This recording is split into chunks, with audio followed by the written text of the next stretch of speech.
Hello my dear champions. So कैसे हो आप सब बच्चों? आई होप सो कि सभी अच्छे होंगे। सो भाई आज से हमारा यहाँ पे सेशन धमाकेदार स्टार्ट हो चुका है, जो कि हम लोग आज यहाँ पे बातें करेंगे हमारे बोर्ड एग्जाम के बारे में। देखो प्रीवियस कुछ वीडियोस मेरे कंपार्टमेंट स्टूडेंट के लिए थे, सो उन्हें भी काफ़ी हेल्प मिली है और बहुत सारे बच्चे पास आउट भी हुए हैं। तो अब यहाँ पे हम लोग आते हैं हमारे मेन बोर्ड एग्जाम पर, और कई सारे बच्चे के यहाँ पे देखो मैसेजेस आ रहे थे हाफ ईयरली टर्म को लेकर के, और वो इस एग्ज़ाम को बहुत ही लाइटली ले रहे हैं। भाई मैं आपको यहाँ पे बता दूं कि आप अगर हाफ ईयरली एग्ज़ाम को अगर लाइटली अगर लेते हो तो 80% चांस ये बनता है कि आपका बोर्ड एग्ज़ाम में आपका रिजल्ट जो है बहुत ही अच्छा नहीं आने वाला है। यस, हार्श रियलिटी, बट ये ट्रू है। जो भी मैं आपसे बात करती हूँ सारी बातें यहाँ पे रियल होती है और ईच एंड एवरीथिंग आपको यहाँ पे पता होती है। भाई हम लोग बहुत सारे इंपॉर्टेंट क्वेश्चंस, PYQs और कई सारी चीज़ें करते हैं जिससे कि हमारे बोर्ड एग्जाम में बहुत ही शानदार नंबर आते हैं। तो भाई यहाँ पे बात बनती है, आज हमारी ये particular video half yearly exam के बारे में बात करेंगे और साथ ही साथ यहाँ पे हम लोग फोकस करेंगे बोर्ड एग्जाम को। सो जो भी बच्चे फाइनली बोर्ड एग्जाम अब देने वाले हैं नेक्स्ट ईयर में, उनके लिए ये वीडियो बहुत ही ज़्यादा इंपॉर्टेंट। सो वीडियो को जल्दी जल्दी शेयर कर दो और बढ़ते हैं आज की ये वीडियो की ओर। तो देखो यहाँ पे हम लोग कुछ इंपॉर्टेंट पॉइंट्स के बारे में देखो बातें करेंगे, जो कि आपको सुननी बहुत ही ज़्यादा इंपॉर्टेंट है। क्यों, ये आपको आखिर तक में पता चल जाएगा। अगर आपको नंबर यहाँ पे उठाने हैं अपने बोर्ड एग्जाम पे, तो आपको ये वीडियो को बिल्कुल भी स्किप नहीं करना है, क्योंकि आपके बेनिफिट के बारे में यहाँ पे बातें होंगी। देखो पहले तो मैं यहाँ पे आपको ये चीज़ें बता दे रही हूँ। देखो मैंने कंपार्टमेंट एग्जाम की बात करी ना, कि कई सारे बच्चे जो है ना एग्जाम में यही लाइटली लेते हैं और कॉम्पार्ट लास्ट में पढ़ते हैं। भाई आपको यहाँ पे ये चीज़ नहीं करनी है, बहुत इश्यूज होती है, बहुत प्रॉब्लम क्रिएट होती है बच्चों की, इसीलिए मैं आपको थोड़ी सी वो बातें याद दिला रही हूँ।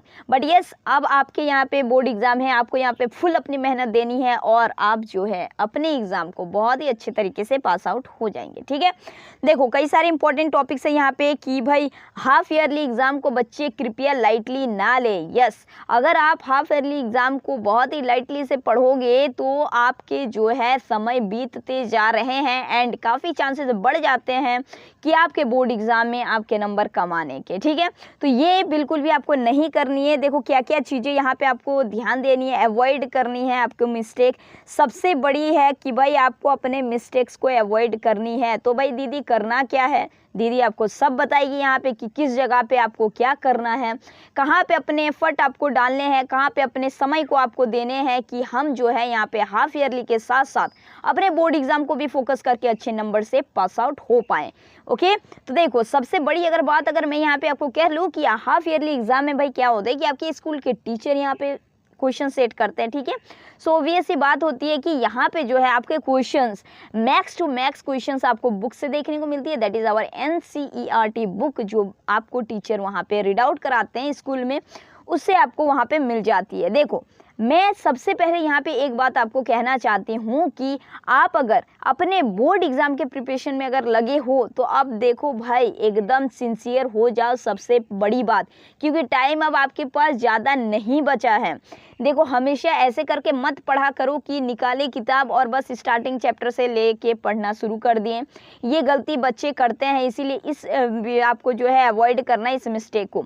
तो भाई करना देखो कैसे, आप जैसे ही आप पढ़ते हो ठीक ना, तो आप चैप्टर को वेटेज के हिसाब से अपने इफर्ट को डालो। ठीक है, ऐसा नहीं है कि चैप्टर 1 में भी दे दिए 4 घंटा, चैप्टर 2 में भी 4 घंटा, चैप्टर 3 में भी 4 घंटा। ये बेवकूफ़ वाली देखो काम होती है, क्योंकि आफ्टरऑल आपको सारी चीज़ें नहीं पढ़ने होते हैं। यस, आपको सारी चीज़ें नहीं पढ़नी होती है। अगर आप सारी चीज़ें पढ़ते हो, पढ़ना मतलब कि आप रीड आउट कर सकते हो, बट उसमें आपको ज़्यादा इफर्ट डालने की ज़रूरत नहीं होती है। जो आपके एग्ज़ाम में आएंगे आप अपनी इफर्ट वहाँ पे डालो। सो भाई दीदी एग्ज़ाम में आएंगे क्या क्या, ये भी चीज़ें आपकी दी आपको सारी चीज़ें बताएगी डिटेल में, बस सुनते जाओ। देखो आपको क्या करना है यहाँ पे कि अपने चैप्टर के वेटेज के हिसाब से आपको अपना समय को देना है। कैसे भाई, मान लो फॉर एन एग्जाम्पल मैं कुछ चैप्टर्स यहाँ पे ली हूँ फिजिक्स, केमिस्ट्री एंड बायो को लेकर के। जैसे कि हमारे यहाँ पे बनता है भाई metals and non metals, chemical reaction equation, light, life process, ये सारे जो चैप्टर्स जो है ना इससे बहुत ज़्यादा नंबर के भाई आते हैं as compare to other chapters. Okay, so ये सारे चैप्टर पे आपको ज़्यादा समय देना है अपना। अब देखो सिर्फ यही नहीं है, इसके अलावा और भी है। आप अगर यहाँ अगर जुड़ते हो तो आपको कई सारी चीज़ें देखो मिलती है, सीबीएसई के लेटेस्ट अपडेट मिलते हैं, इंपॉर्टेंट चैप्टर, इंपॉर्टेंट टॉपिक्स, उसके कंसेप्ट क्या होते हैं, इंपॉर्टेंट क्वेश्चंस मिलते हैं, PYQ मिलते हैं, सारी चीज़ें मैं यहाँ पे आपको रिवीजन करती हूँ, सिर्फ और सिर्फ आपको PDF दे करके नहीं रख देती हूँ। ओके, आपको जो है यहाँ पे प्रॉपर मैं समझाती हूँ, सारे पॉइंट्स को मैं यहाँ पे आपको बताती हूँ। सो आपके लिए ये बहुत ही बेनिफिट होने वाला है। ठीक है भाई, तो देखो कुछ एग्जांपल्स के तौर पे मैंने यहाँ पे कुछ चैप्टर को उठाए हैं जो कि आपको यहाँ पे बहुत ही अच्छे नंबर देने के लिए हेल्प करेंगे। सो ये सारे चैप्टर को आपको अच्छे नंबर अगर लाने हैं तो भाई यहाँ पे आपको समय अपना ज़्यादा देना पड़ेगा। ठीक है, ऐसे बेवकूफ़ों वाली काम मत करना कि जिस चैप्टर से आपके 4 नंबर के आएंगे या फिर 3 नंबर के आएंगे उसमें बस ले दे करके बहुत टाइम दे रहे हो, फिर से स्टार्टिंग से करें, बिल्कुल नहीं, एकदम अवॉइड करो। तो भाई यहाँ पे आपको इसके बाद देखो क्या कर लेनी है ना, सिलेबस को अप्रोच करना सीखो। करना क्या है, एक लिस्ट बनाओ जिसमें कि high to low weightage chapter को आप लिख लो कि हाँ भाई हाई वेटेज में ये सारे चैप्टर्स आते हैं फिजिक्स केमिस्ट्री में या फिर मैथमेटिक्स, बाकी कोई भी आप देखो सब्जेक्ट पढ़ रहे हो सबके लिए ये अलाउ आप कर सकते हो। इधर हो गया कि भाई लो वेटेज में ये सारे चैप्टर आते हैं, तो भाई हाई वेटेज में आपको ज़्यादा वक्त देने as compare to low weightage. इस तरीके से स्मार्टली वे में टाइम को मैनेज करना सीखो।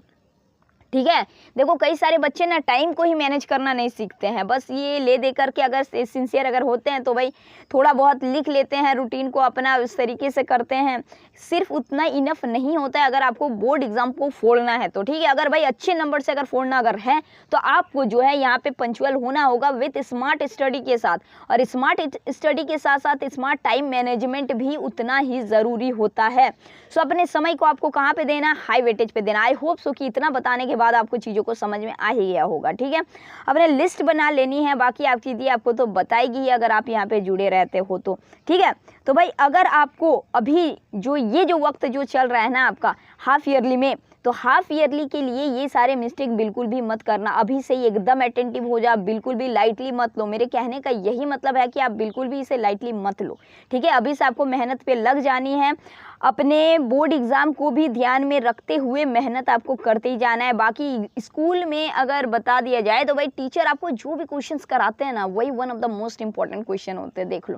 क्योंकि मैंने भी अगर आपको पता ही है कि मैं भी एक टीचर हूँ और मैं भी स्टूडेंट रही हूँ, तो भाई स्टूडेंट में और टीचर में सारी चीज़ों में मैं अभी ये चीज़ आपको एनालिसिस करके कह सकती हूँ कि स्कूल में जो भी क्वेश्चंस बनाए जाते हैं आपको टीचर बताते हैं वो क्वेश्चन वेरी वेरी इंपॉर्टेंट होता है आपके अपकमिंग एग्जाम के लिए। क्लियर है, तो और देखो आपको देखो क्या चीज़ मैं यहाँ पे एक इम्पॉर्टेंट बात मैं बताने वाली थी कि यस जब आप यहाँ पे चैप्टर्स को जब देखते हैं इंपॉर्टेंट चैप्टर्स को, तो इसके साथ साथ आपको इंपॉर्टेंट टॉपिक्स को भी देख लेना है। टॉपिक्स इन द सेंस कि मान लो कि अगर ये मेटल नॉन मेटल या फिर लाइट चैप्टर हमारा काफ़ी इंपॉर्टेंट है, बट इसमें भी कई सारे टॉपिक्स है चैप्टर में, और कई सारे टॉपिक्स जो होते हैं A to Z सारे टॉपिक्स उतने इक्वल इंपॉर्टेंट नहीं होते हैं।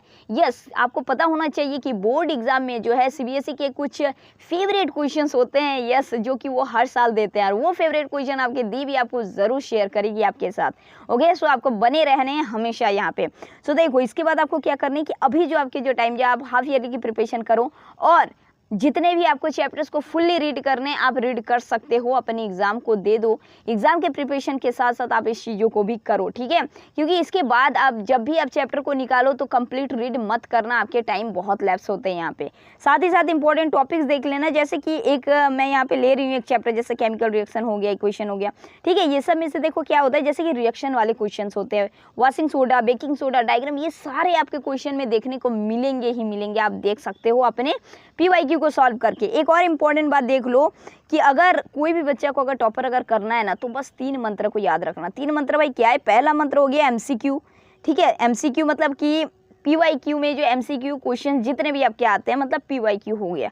5 to 10 ईयर्स के अगर सॉल्व अगर कर लिए ना तो एकदम ठोक के मैं कह सकती हूँ आपको कि आप 80+ से तो एकदम लाओगे ही लाओगे। ठीक है, NCERT के बुक को ही आपको देखना ही देखना है, बाकी आपके जो भी आप करो वो आपकी मर्जी।